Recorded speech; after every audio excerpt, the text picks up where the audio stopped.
नमस्कार, स्वागत है आप सभी का। मैं हूं आपके साथ राजीव खंडियाल और बड़ी कवरेज आप लगातार देख रहे हैं। कीव में रूस का हमला तेज हो गया है और आज सुबह से ही रूसी सेना के ऊपर एक के बाद एक लगातार कई हमले कर रहे हैं। कीव में रिहायशी इलाकों में हुए इन हमलों से बड़ा नुकसान पहुंचा है। लोगों को रेस्क्यू कर इमारतों से निकाला जा रहा है। कीव में जिस जगह पर रूस का हमला हुआ वहां पर जी मीडिया संवाददाता अनस मलिक भी मौजूद हैं। उनकी खास रिपोर्ट आप देखिए। आज सुबह तकरीबन 4 बजे जो कीव शहर है उसमें 4 बड़े खौफनाक धमाकों की आवाज़ आई और ऐसा लगा कि हम जहाँ रह रहे हैं वहीं पर ही धमाके हुए, लेकिन हमसे कुछ मीटर या कुछ किलोमीटर दूर ही ये धमाके हुए। मैं ऐसी एक ही जगह पे मौजूद हूँ।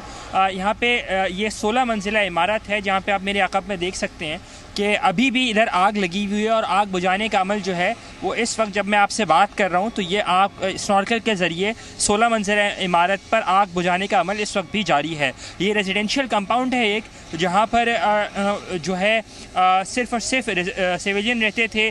चर्नोबोलिस्का एरिया है ये कीव शहर का।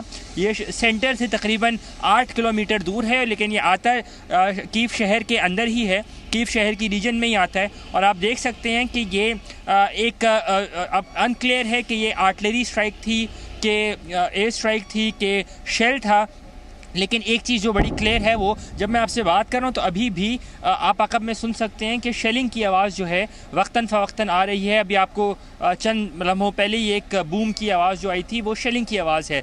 तो यह आपको एक ग्रेविटी ऑफ द सिचुएशन बताती है। ये एक रेजिडेंशियल कंपाउंड है और आप देख सकते हैं मेरे इर्द गिर्द जो है जो स्पेक्ट्रम ऑफ जो स्कोप ऑफ डैमेज है, देखें गाड़ियाँ तबाह हैं, टोटली गाड़ियाँ बिल्कुल तबाह हो गई, आसपास के घर तबाह हो गए। ये आसपास की जो इमारतें हैं उनके शीशे भी आप देखें ये टूटे हुए आपको नज़र आ रहे होंगे, उनकी खिड़कियां भी आपको टूटी हुई नज़र आ रही होंगी।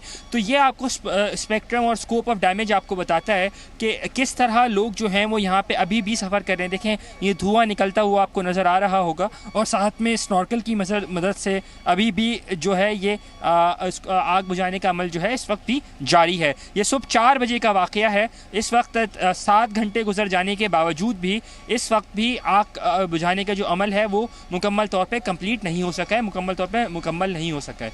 देखिए आसपास की इमारतों में लोग जो हैं वो इस वक्त रह रहे हैं, लेकिन वो अपनी विल के तहत रह रहे हैं। मैं आपको दिखा भी सकता हूँ, इस जो बराबर में इसकी जो इमारत है वहाँ पर लोग रह रहे हैं बिल्कुल, लेकिन ज़्यादातर लोग जो हैं वो क्योंकि कीव छोड़ के जा चुके हैं तो जो अब रुकने वाले हैं वो अपनी चॉइस के तहत ही रुक रहे हैं।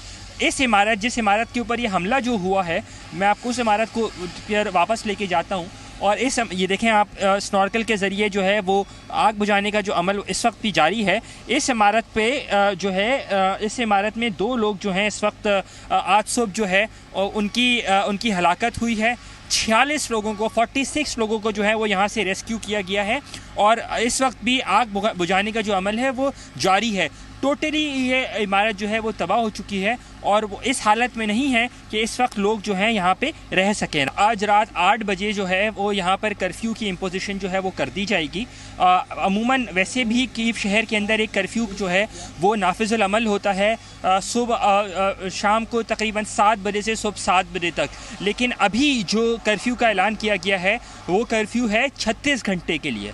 ये तकरीबन 2 हफ्ते बाद हम देख रहे हैं, इन्वेजन के 2 हफ्ते बाद पहली मरतबा ऐसा मौका है कि एक एट ए स्ट्रेच एक इतना लंबा कर्फ्यू का ऐलान किया गया है। मेरे अक़ब में जो इमारत है उसमें दोबारा आग जो है वो भड़क उठी है। इस वक्त जो है वो फायर फाइटर्स जो हैं वो उससे आग बुझाने का जो अमल है वो जारी रखे हुए हैं। आप देख सकते हैं कि आग किस तरह दोबारा एक बार फिर इस बिल्डिंग के अंदर आग भड़क उठी है और वहाँ पर अब ये स्नॉर्कल मूव हो रहा है और ये वही बिल्डिंग है जिसको आज सुबह तकरीबन 4 बजे से 5 बजे के दरमियान में जो 4 धमाके हुए उनमें से एक धमाका एक जो स्ट्राइक थी वो इस बिल्डिंग पर की गई। और जब मैं आपसे बात कर रहा था, जब हम लाइव कर रहे थे जिस वक्त आग बुझाने का अमल जारी था, तो उसी दौरान इस बिल्डिंग में आप देख सकते हैं दोबारा से आग भड़क उठ चुकी है। जो कीव शहर है इसमें ऑलरेडी एक कर्फ्यू जो है वो नाफिजुल अमल है। एक बार फिर यहाँ पे शेलिंग का अमल जो है वो शेलिंग जो है वो हुई है और शेलिंग की आवाज़ भी ग़ालिबन आपको आई होगी। जो कीव शहर है उसमें शाम 7 बजे से सुबह 7 बजे तक ऑलरेडी कर्फ्यू जो है वो नाफिजुल अमल है,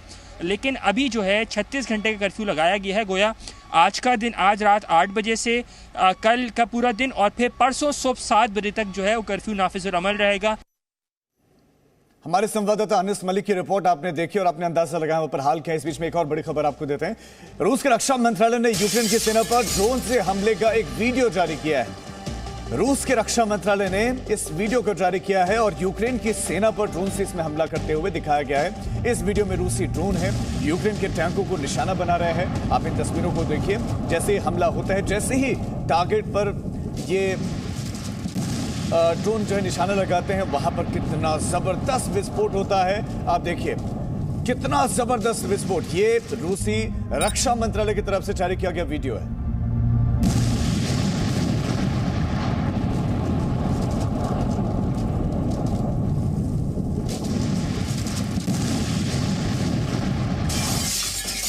एक और बड़ी खबर आपको देते हैं। रूस को यूक्रेन के जवाबी हमले, रूस की सेना पर फायरिंग की है यूक्रेनी सेना ने और रूस के 13,500 सैनिक मारे गए।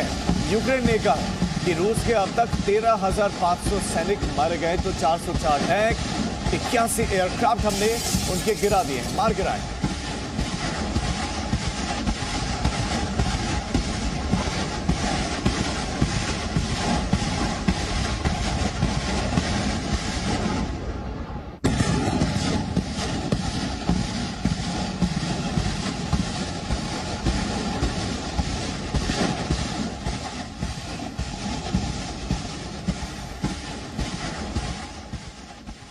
तो तस्वीरें आपने देख ली। ये तस्वीरें हैं, ये यूक्रेन की सेना किस तरह से पलटवार कर रहे हैं वो इसमें नजर आ रहा है और साथ ही साथ वो दावा कर रहे हैं उनके 13,500 सैनिक मार गिरा गए।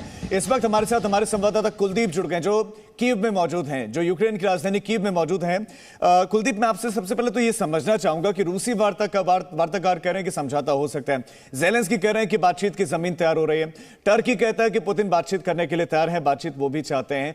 ये सब चीजें हो रही हैं, लेकिन इन सब के बीच में राजधानी कीव में क्या हो रहा है? देखिए, बातें तो बहुत टाइम से बातें हो रही हैं कि बात होगी, सॉल्यूशन निकलेगा। अभी तक तो कोई सॉल्यूशन निकला नहीं और हमले तेज होते जा रहे हैं। अभी खबर यह भी है कि आसपास से कुछ टुकड़ियों के आने का अंदेशा भी है जो कि कीव की तरफ बढ़ रही हैं। तो ये हमले और तेज होंगे। ये 4 हमले जो सुबह 3 बजे से आज शुरू हुए थे, खारकोव में भी इसके बाद हमले हुए हैं, दबा के हमले तेज होंगे। मुझे अभी तक कुछ ऐसे आसार नहीं नजर आ रहे कि कंप्रोमाइज हो, ऐसा आसार नहीं है। वरना हमलों को इतना तेज ना किया जाता, 2 दिन का कर्फ्यू ना लगाया जाता। हमारे मेयर अपील कर रहे हैं यूक्रेन से पलायन कर गए लोगों से कि वापस आइए और अपने देश की रक्षा कीजिए। तो मुझे कहीं से भी ऐसे आसार, ठीक बातों में आसार हैं लेकिन एक्चुअल में आसार नहीं नजर आते अभी तक कि कोई कंप्रोमाइज होगा, जिसकी की बहुत सख्त जरूरत है। बहुत सख्त जरूरत है, लेकिन आप कह रहे हैं कि संभावना इसकी नजर नहीं आती। मैं आपके पास लौटना, कुलदीप बने रहे आप हमारे साथ। एक बड़ी खबर इस वक्त दर्शकों को देते हैं। यूक्रेन की राजधानी कीव में रूस की जबरदस्त गोलाबारी जारी है। यूक्रेन की राजधानी कीव पर जबरदस्त बम बरस रहे हैं, गोलीबारी हो रही है। कुछ देर पहले जी मीडिया संवाददाता अनस मलिक की आपने रिपोर्ट देखी, अनस ने पूरी स्थिति वहां की बयां की। लेकिन इस बीच में आपको बता दें, कीव में इमारत में गोलीबारी के बाद से आग लग गई। गोलीबारी के बाद से इमारत में आग लगी है और आग पर काबू पाने के प्रयास जारी हैं। अब सिर्फ इमारत बची है, सिर्फ ढांचा भर बचा है, बाकी जो रूसी इरादे थे वो उसमें कामयाब हो गए, पूरी तरह से ध्वस्त हो चुकी है ये इमारत। कीव की रिहायशी इमारत में ये आग लगी है। ये रिहायशी इमारत, तब यहाँ पर लोग रहा करते होंगे, लेकिन अब यहाँ से सब भागने को मजबूर, निकलने को मजबूर। आप देखिए वहां पर फायर फाइटर्स ने जो आग पर काबू पाने की कोशिश कर रहे हैं। गोलाबारी के बाद का ये मंजर है राजधानी कीव की, आप तस्वीरें देख रहे हैं। और अब हम आपको 2 तस्वीरें दिखाएंगे। ये 2 तस्वीरें आपके सामने। पहली तस्वीर में ये वही बिल्डिंग है जिसमें सिर्फ आग ही आग, और उसके बाद फायर फाइटर चूंकि लग गए थे लगातार, वहां का जो दमकल दस्ता है वो पहुंच गया था, आग पर काबू पाने के उसने प्रयास शुरू कर दिए थे और उसके बाद आग पर काफी हद तक काबू पाने में वो कामयाब भी रहे, लेकिन कुछ बचा नहीं। एक खाली इमारत के अलावा कुछ बचा नहीं है, क्योंकि आग ने भीतर सब कुछ नष्ट कर दिया। ये तबाही का मंजर है। ये जो गोलाबारी जारी है, जो गोलाबारी की गई रशियन आर्मी की तरफ से, ये उसके बाद का नज़ारा है कि रिहायशी इलाकों पर हमले क्यों, ये बड़ा सवाल है। जब रूस ये कह रहा है कि आम लोगों से हमारी कोई लड़ाई नहीं है, जो यूक्रेन नागरिक हैं वो दरअसल वो भी रूसी नागरिक ही हैं, वो रूस से संवेदनाएं रखते हैं, तो फिर रशियन जो यूक्रेनी रेजिडेंशियल एरिया है उस पर हमला क्यों, ये बड़ा सवाल। लेकिन इस बीच में रूसी हमले से पूरी तरह से मारियोपोल तबाह हो गया है। ये भी एक बड़ी खबर आपको देते हैं, मारियोपोल तबाह हो गया। मारियोपोल की सैटेलाइट तस्वीरें सामने आए हैं और उसमें बड़ी तबाही दिखी है। रूसी हमले के बाद मारियोपोल शहर पूरी तरह से तबाह। सैटेलाइट तस्वीरें अब हम आपको दिखा रहे हैं। ये आप तस्वीरें देखिए, और ये इरपिन शहर, उसको भी बड़ा नुकसान पहुंचा है। ये एक तस्वीर आपके सामने है, स्नेक आइलैंड रूस के कब्जे के बाद की ये तस्वीर है कि यहाँ पर अब क्या स्थिति है। और एक तस्वीर आपको सिर्फ इसमें धुआं धुआं नजर आएगा। ये दरअसल सैटेलाइट तस्वीरें हैं जो सामने आई हैं, और यहाँ पर ब्रिज के नष्ट होने से लंबा जाम भी लगे। आप देखेंगे जो हाईवे है मेन, उस पर गाड़ियों का काफिला है। और एक तस्वीर ये है स्नेक आइलैंड की आपके सामने है। और हमारे संवाददाता कुलदीप यहाँ से लगातार है, वो जानकारी दे रहे, बता रहे कि इस तरह की कोई जो है संभावना बातचीत की नजर नहीं आ रही है। बयान जरूर हो रहे हैं, लेकिन हमले में कोई कमी नहीं है। और कुछ बस से भी कुछ टुकड़ियों के आने की संभावना है, इस तरह का अंदेशा अभी कुछ देर पहले हमारे संवाददाता कुलदीप बता रहे थे। यानी कि जो मुसीबतें हैं वो शायद अपने चरम पर पहुंच सकती हैं। लेकिन इस बीच में कितना मुश्किल होता है एक पत्रकार के लिए कवरेज करना। दो पत्रकार, एक पत्रकार फॉक्स न्यूज़ के वो उसमें जख्मी हुए हैं, वो अस्पताल में, तो दूसरे एक पत्रकार की इसमें मौत हो गई है जो न्यूयॉर्क टाइम्स के पत्रकार थे। तो एक फोटो जर्नलिस्ट भी इसमें जख्मी हुए हैं। इतनी मुश्किल भरे हालात वहां पर हैं, और इन्हीं हालातों के बीच में हमारे जी न्यूज़ के संवाददाता भी वहां पर हैं, वो आप तक हर एक जानकारी पहुंचा रहे हैं।